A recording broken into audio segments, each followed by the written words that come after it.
మీరు ఈ కీర్తనని పరిశీలిస్తే ఆయన కొండలలో నెలకొన్న కోనేటి రాయడువాడు అని ప్రారంభం చేశారు.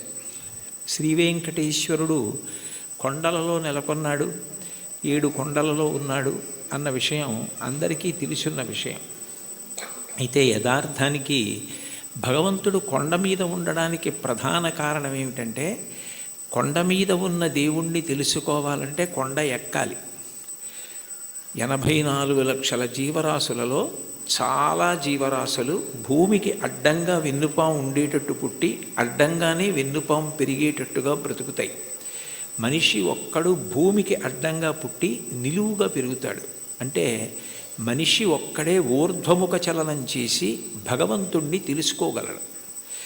కొండలలో నెలకొన్నవాడు అన్న మాటకు అర్థం ఏమిటంటే, నువ్వు ఊర్ధ్వముఖ చలనం చేస్తే తెలుసుకోవడానికి అవకాశం ఇచ్చేటటువంటి వాడు. అందుకనే ఆయన ఆనందనిలయ విమానమనందు ఉంటాడు.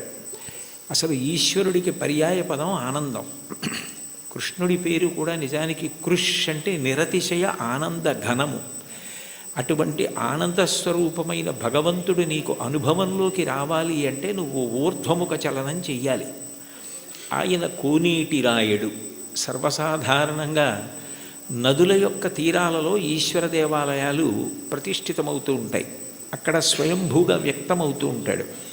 కానీ వెంకటేశ్వరుడు మాత్రం స్వామి పుష్కరిణికి ఎనలేని ప్రాధాన్యతనిచ్చి దాని పేరే స్వామి పుష్కరిణి అయింది. శ్రీ వెంకటేశ్వర సుప్రభాతానికి సంబంధించి మనం ఇచ్చే మంగళహారతి శ్లోకాల్లో కూడా శ్రీవైకుంఠ విరక్తాయ స్వామి పుష్కరిణీ తటే రమయా రమమాణాయ వెంకటేశాయ మంగళం అంటాం. వైకుంఠమునందు విరక్తి చెంది స్వామి పుష్కరిణి తటమునందు నివసించుతున్నవాడా అని పిలుస్తారు. దీనికి సంబంధించి బ్రహ్మపురాణంలో ఒక విశేషం కనపడుతుంది. సరస్వతీ నది ఒకప్పుడు గంగానది కన్నా తాను గొప్పది కావాలి అని భగవంతుడిని ఉద్దేశించి తపస్సు చేసింది. మనకి శాస్త్రములను పరిశీలిస్తే దేనికైనా పరిష్కారం ఏది సాధించాలన్నా దానికి సాధనము తపస్సు. అసలు ఈ సృష్టి ప్రారంభంలో భగవంతుడు వాడిన మొట్టమొదటి మాట తపస్సు అంత గొప్పది. అందుకని గంగానది కన్నా తాను గొప్పది కావాలని సరస్వతీ నది తపస్సు చేయడం మొదలుపెట్టింది. పులస్త్య బ్రహ్మ అక్కడికి వచ్చారు. పులస్త్య బ్రహ్మ వచ్చినప్పుడు సరస్వతీ నదికి అధిష్టాన దేవత ఉంటుంది. ఆవిడికే కాదు, ప్రతి నదికి అధిష్టాన దేవత ఉంటుంది.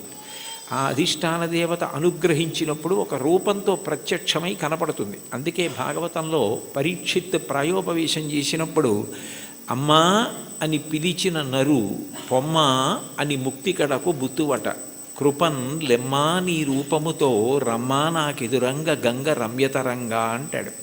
కాశీఖండంలో శ్రీనాథుడు కూడా గంగ అధిష్టాన దేవత ప్రాణోత్క్రమణమవుతున్న వాళ్ళని వచ్చి ఎలా అనుగ్రహిస్తుందో చెప్తాడు. ప్రత్యక్షమై వచ్చి భాగీరథి గంగ మృదులహస్తము సాచి మీను నివురు అంటాడు. అటువంటి సరస్వతీ నదికి కూడా అధిష్టాన దేవత ఉంటుంది. ఆవిడ తపమాచరిస్తోంది గంగ కన్నా గొప్పది కావాలి అని. గంగానదికి ఒక ప్రాముఖ్యత ఉంది. ఆవిడ ఒక్కతే త్రిపథగా అంటే 3 లోకముల యందు ప్రవహిస్తుంది. ఆమె స్వర్గలోకంలో ప్రవహిస్తే మందాకిని, భూమి యందు ప్రవహిస్తే భాగీరథి, పాతాళమునందు ప్రవహిస్తే భోగవతి. 3 లోకముల యందు ప్రవహించేది త్రిమూర్తుల యొక్క స్పర్శ కలిగినది గంగానది ఒక్కటే. బ్రహ్మకమండలంలో ఆయన నిత్య వ్యాపారము చేసుకోవడానికి అంటే నిత్యకర్మ చేయడానికి ఉపయుక్తమవుతుంది. ఆదావాది పితామహస్య నియమ వ్యాపార పాత్రీజలం అంటారు శంకరాచార్యులు వారు గంగాష్టకం చేస్తూ.